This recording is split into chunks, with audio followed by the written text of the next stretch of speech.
를 하고 가겠습니다. 기도하고 시작하겠습니다. 사랑의 하나님 감사합니다. 오늘 한 주간도 하나님의 은혜 가운데 우리 구역장님들 삶의 자리를 잘 지키고 그곳에서 또한 하나님 말씀대로 살았습니다. 또한 돌아오는 주일을 맞이하여 우리 구역장님들, 구역원들과 함께 하나님의 말씀을 나누며 그 안에서 하나님이 주시는 은혜를 마음껏 누릴 수 있는 우리 구역장님들 되게 하여 주시옵소서. 이 시간 지혜를 더하여 주시고 은혜 가운데 하나님의 풍성하심과 그리고 충만하심의 은혜를 경험할 수 있는 시간 되게 하여 주시옵소서. 예수님의 이름으로 기도드립니다. 아멘. 자, 오늘 말씀의 제목은요. 내가 너희를 보낸다라는 말씀입니다. 내가는 주님이겠죠. 예수님께서 제자들을 파송하는 내용입니다. 자, 오늘 말씀 이제 하나하나 살펴볼 텐데요. 먼저 누가복음 10장 1절부터 16절 말씀인데요. 우리 박금순 권사님 읽어주시겠어요? 지난주에 박금순 권사님이 읽어주셨죠? 오늘은 그러면 우리 누가 읽을까요? 유현정 집사님 한번 읽어주시겠어요? 네. 네, 10장 1절부터 16절까지 읽어주세요.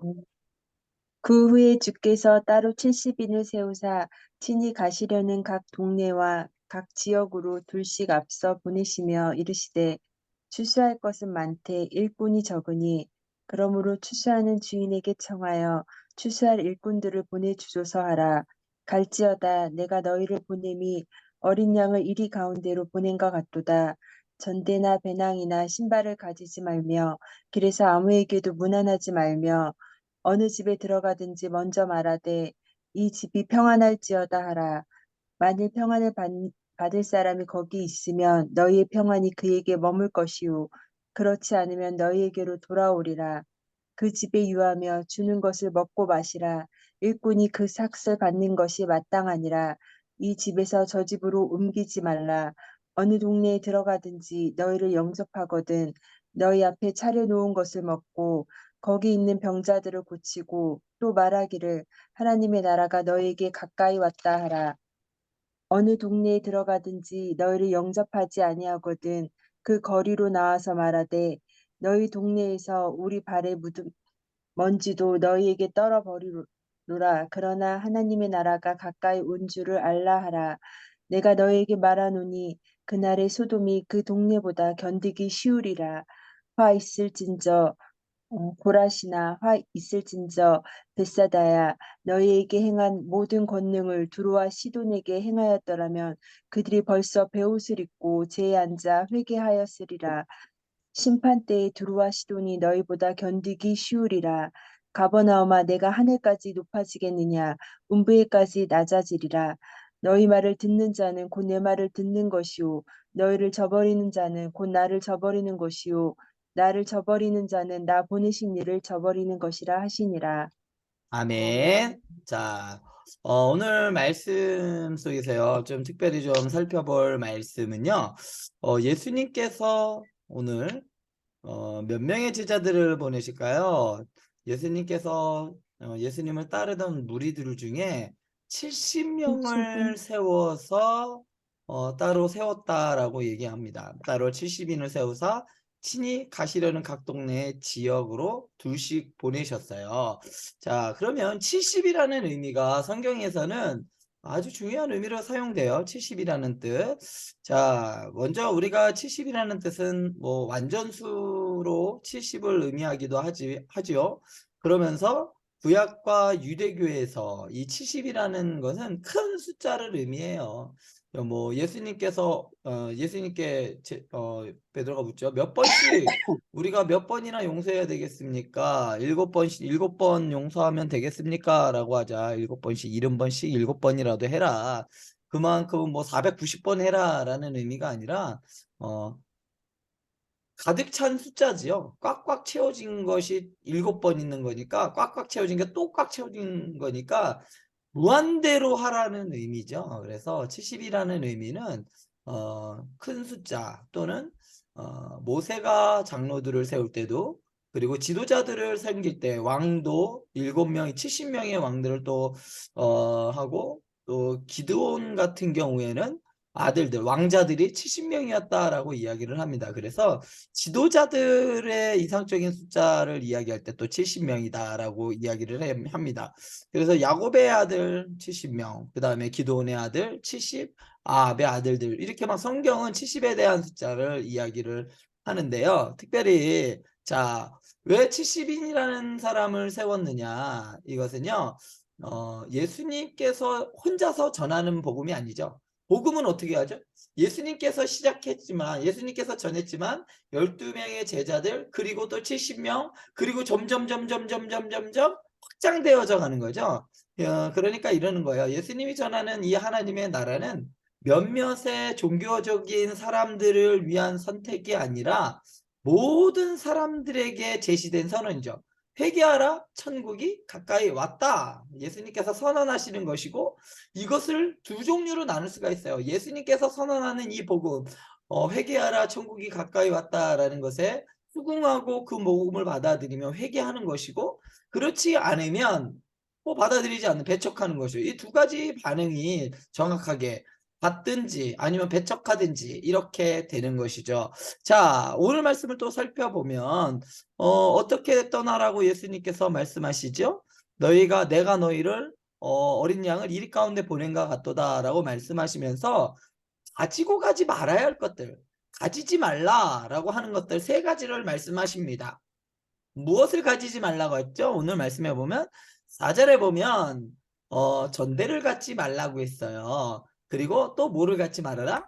배낭을 갖고 가지 말아라. 또 하나 신발을 갖고 가지 말라고 말씀하십니다. 전대는 뭘까요? 전대의 용도는 어? 여윳돈, 여윳돈을 보관하는 용도로 쓰였던 게 전대예요. 돈을 담아 놓는 것이죠. 그리고 배낭은 뭘까요? 옷이나 음식을 보관하는 용도로 들고 다녔던 거죠. 자, 이렇게 전대도 배낭도 가지고 다니지 말라고 하신 이유가 뭘까요? 왜 예수님께서는 전대도 이것들은 더군다나 전대와 배낭과 신발은 여행하는 사람들에게 반드시 있어야 할 것들이에요. 이것을 없이 가면 얼마 여행도 못 해요. 돈이 없으니까 먹을 수도 없겠고, 배낭, 옷도 없으니까 갈아입지도 못하고, 먹을 것도 없고, 신발도 당시에는 지금처럼 이렇게 좋은 신발이 아니라, 가죽 신발인데 너무 금방 닳아요. 그래서 신발도 여유 신발을 가지고 다녔습니다. 그런데 여행에 필요한 이것들을 필수적인 것들을 가지고 다니지 말라고 했어요. 왜 그러셨을까요? 이것은요, 70인의 제자들이 전하는 이 복음, 이들이 전하는 복음을 듣고 그것을 영접하는 사람들에게 이 모든 것을 공급받아라라는 의미입니다. 그만큼 하나님의 말씀 선포하는 그 하나님의 나라 복음을 받고 듣고 수용한 사람들은 그 사람들을 섬기는 거죠. 그들에게 의해서 먹고 마셔라 라는 의미에서 가지고 가지 말라. 왜 그러냐? 그만큼 절박하게 복음을 전하고 그만큼 하나님의 나라에 대해서 선포를 해야 된다는 거죠. 적극적으로 선포해야 된다는 것이죠. 그래서 왜냐하면 전대나 여윳돈이 있으면 그냥 그것을 의지하는 경우가 있기 때문이에요. 나머지 것들을 의지하지 말고 철저하게 복음을 전했는데 그것을 전한 사람들에게 의존해서 전도 여행을 다녀라 라는 의미로서 가지고 가지 말라고 했습니다. 그러면서 또 한 가지 뭐 하지 말라라고 이야기를 하냐면 오늘 말씀에서 4절에 보면 무난하지 말라라고 말합니다. 왜 무난하지 말라고 할까요? 우리가 길거리에서 사람을 만나서 무난 인사를 나눕니다. 무슨 얘기를 하죠? 어젯밤에 잘 잤어요? 네, 잘 잤습니다. 그러면 오늘 밤, 오늘 아침 뭐 먹었죠? 뭐 드셨어요? 이런 이야기를 하죠. 어떻게 보면 형식적인 인사, 문안, 이런 것들을 다 하지 말라는 겁니다. 왜 그럴까요? 그런 거 할 시간이 없어. 지금 너무나도 심각해. 너무나도 시급해. 뭐가? 하나님 나라의 복음을 선포하는 것이 그만큼 시급하기 때문에 길에서 무난하는 것조차 시간을 아끼라는 의미입니다. 이것을 어떻게 보면 예수님의 극단적인 표현이다. 그만큼 복음을 전하는 게 중요하다. 하나님의 나라를 선포하는 것이. 왜 그럴까요? 왜 그러냐면 바로 하나님의 나라가 너희에게 가까이 왔기 때문에.